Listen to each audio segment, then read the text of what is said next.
Hey, good day guys. Thank you for joining me. I'm Stray, and I'm going to be taking you through a player guide series for Worlds Adrift over the next few days. I'm going to start with part 1 today.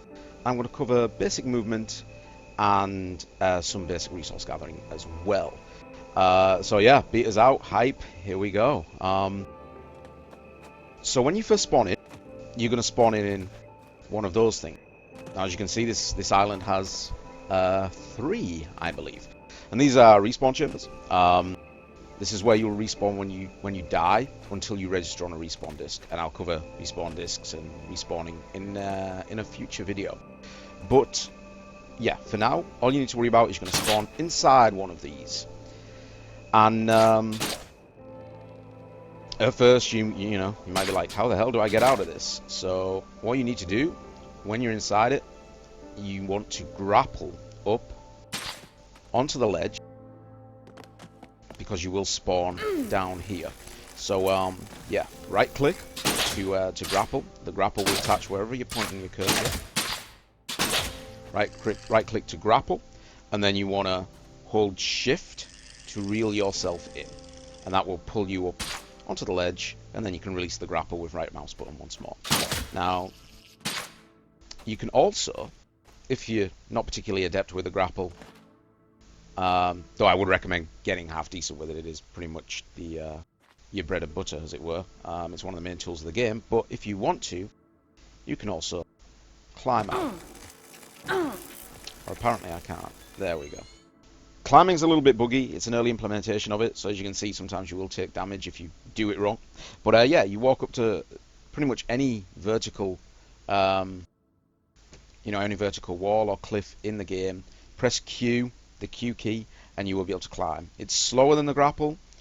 It's not exactly quick, but it is an option if you're struggling with the grapple. Next thing, you want to be heading outside and dropping down. So again, grapple off the edge, reel yourself down using control to reel your grapple out, and then hit the ground gently. You shouldn't take too much damage. So we're going to run over to this resource node, and we're going to select the salvage gauntlet, which is 1, the number 1. As you can see, you've got 1 through 4. I've got 1 through 5 because I also have my pistol on my hotbar. But 1 through 4 will cycle through your hotbar, and you can also scroll with the mouse wheel as well if you're so inclined. But you want to select the salvage tool, and as you can see, it's got a shell on it. So what you want to be doing is holding the left mouse button, which powers the gauntlet up, and then chipping away at the shell. Now, what you'll see here is the exposed metal bits. You can see them jutting out of the central core of the rock there. Now you have two options here basically. You can harvest them directly by pointing your cursor at them, and as you can see, it will harvest them, or you can blow the node just by continuously salvaging it.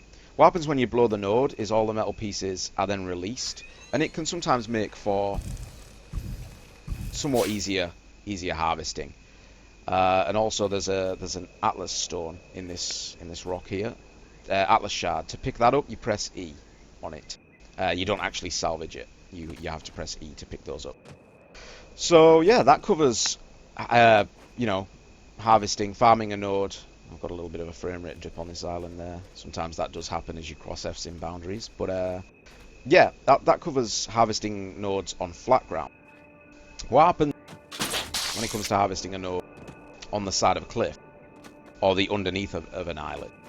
Well, as I explained, when you start chipping away at a node, the the metal parts inside become exposed. Now, blowing the node when you're on a flat surface, so that the metal pieces will just drop onto the ground and allow you to harvest them easily, that's all well and good.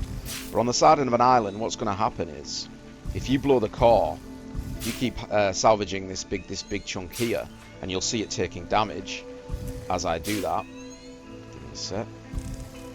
You can see how it's taking damage here. You're getting these cracks in it, these glowing cracks. if you keep salvaging that to the point where it blows, all the metal's going to rain down. They are physical objects, the metal pieces. They'll rain down. Now it's not too bad here. They'll just fall to the lower plateau of this island. But if you're on an island where there's nothing below you but the void, they will fall into the void and be irretrievable. So when you're on the side of an island or harvesting underneath an island, you want to be aiming directly for the metal, and it is a little bit tricky, especially when you're swinging around. It takes a little bit getting used to. You can, correct yourself, try and stop yourself from swinging. But yeah, that's how you want to be. That's how you want to be harvesting material nodes on the side of the island, so that you don't lose all that precious metal. So that covers resource gathering. I will touch on knowledge briefly, since I think that's a pretty basic game concept as well. Let me find a knowledge data bank. Well, actually, the way knowledge works now, if you watched some of my older player guide series, before you could only get knowledge from scanning the data banks. And in Alpha 5, they looked like little gravestones, little tombstones. In Alpha 6, the model was updated. They were like cylindrical cylindrical computer-looking objects. They still look the same in beta, but now you can also gather knowledge in other ways by scanning just about anything in the world. Now, as you can see, I've already gathered knowledge from that, so I'm not going to get any more from it. But and the same with the nodes and stuff. But basically, if you run around and scan just about everything you see, scan all the trees. Don't just scan a tree once. Different types of trees will yield knowledge as well. You will only get knowledge one time from scanning each object. But yeah, just about everything in the game now. Just about everything in the game now will give you knowledge.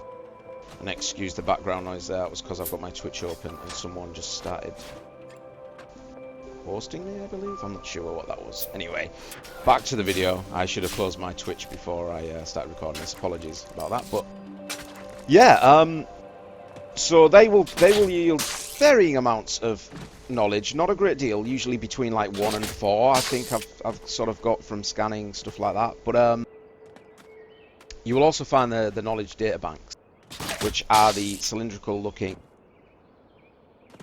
computers. I say computers. They kind of look like giant ancient servers. There we go. There's one.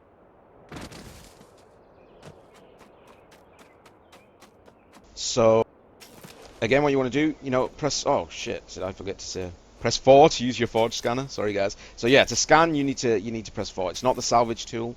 Press 4 or scroll to the slot that's in your fourth slot on your hotbar, and then left click. That's how you gather knowledge. And as you can see, the databanks in the wilderness, which is the starting zone, give 25 knowledge. As you progress through the biomes and get to the higher tier biomes, you will actually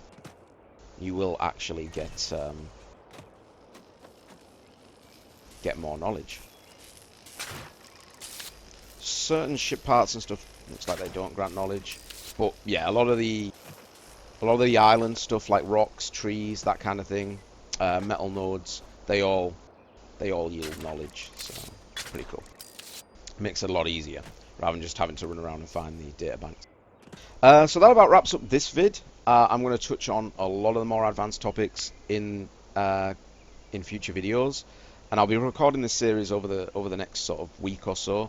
I'll be trying to put up a short video or two every day, just explaining the core gameplay elements, and then touching on some of the more advanced things. So next time I'll be showing you guys how to build a basic ship. It'll be very basic sailing ship, the first kind of ship that you'll be building, but I'll be showing how to do that, and we'll be getting airborne. So thanks for watching, guys. I hope this video has been useful. If you've enjoyed it, please consider liking and subscribing, and check back in the future for more vids. Thanks a lot, guys.